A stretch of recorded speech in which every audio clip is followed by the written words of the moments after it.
Hi guys, Mrs. Hawes here for another exciting lesson in our outdoor backyard art studio. We're going to do this parfleche today, Native American art. If you got on the Google site, you saw a video that has a little tour of a Native American museum. It's kind of cool to see all the different types of artwork that the Native Americans can do.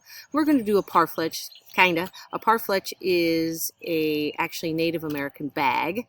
Made out of skins of some sort. We're going to make a Native American piece of artwork that kind of looks like a skin, but it's not a true parfleche unless you can sew it together if you have sewing materials at home.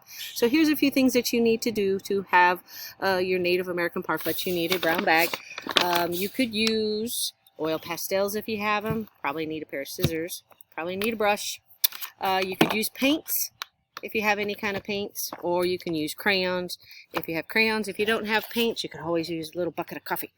I'm going to use the coffee because I think it's fun and different. Okay, the first thing you're going to do after you watch the video is you would then eventually pull up on your screen Native American symbols. So after you watch the video, see what to do, then you're going to need these Native American symbols. Remember, the Native Americans used a pictorial language, not a ABC language like we use here in America. So you're going to pull up on your iPad some Native American symbols. I've got both of my tools, so I don't have to get out of it. So the first thing you're going to do is, with your bag, you're going to cut one side off and save the other side, and someone else can make one on the other side. Or you could do both sides and sew it together and make a real bag if you have needle and thread at home. So cut your bag up. Cut your bag up. Most people have a bag somewhere. I made my kids go to the Aldi and got me a brown bag. So now you have your Native American bag, right? And so you are going to take that symbol page that you find on YouTube or wherever on your safari and find Native American symbols, and you're going to draw a bunch of pictorial things. If you use oil pastels, I like them the best because they work really cool on pressing hard and bright. If you're going to use your crayons, you're going to have to press really kind of hard to get that oil really to go into the newspaper. So that means teepee. That's kind of cool.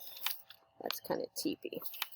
And remember when I told you, though, in 3rd grade, if you're watching this in 3rd grade, how we went to the Pueblo cliff dwellings and we climbed those 500-foot ladders? Mr. Hawes wants to do that again maybe this summer if we can go back to the Colorado Anasazi cliff dwellings and climb those ladders, those Kiva ladders. But if you've had me at any time here at Comanche, you know we've done a lot of Native American artwork. Every year we do something about the Native American culture. It's kind of a cool, unique culture. Now the more you put on this bag of symbols, the better it's going to be. The more you press hard, the better it's going to be. You can do lines if you don't want to look up the symbols. You can do shapes, you can do patterns, you can do anything you want. But the more you put on your bag, the cooler it's going to look on this next step. The harder you press, the cooler it's going to look. So I am doing a bunch of just lines and patterns and a bunch of Native American. Ooh, this one means paw. This one means, oh, bear, bear. Look at this bear. This one looks bear. That looks pretty cool. Bear. Look at that. That's kind of cool to see. That one means bear. This one means good crop. Good crop. This one means, ooh, evening. It's not evening. It's morning here over at my house, but let's do evening. This means evening. That's kind of cool to see how they drew pictorial things. Lots of cool things on there. So once you have that done, then all you have to do is either you could paint over it with black, or you can dip it into your coffee. But what you have to do is you learn. Now you just get to wad it up. Just get to wad it up. Push hard. Wad it up. Wad it up. And then if you're using the coffee like I am, which is kind of cool, make sure it's cool. Mine's still kind of a little warm.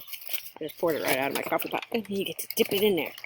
Get to dip it in there and get it all wet. But keep it wadded up. But dip it in there and soak it. If you're going to paint it, wad it up and then paint it. But the cool part is you could even get a bowl. You can even, pour a little paint in there, maybe a little food coloring, a dark food coloring. And then you dip it in there.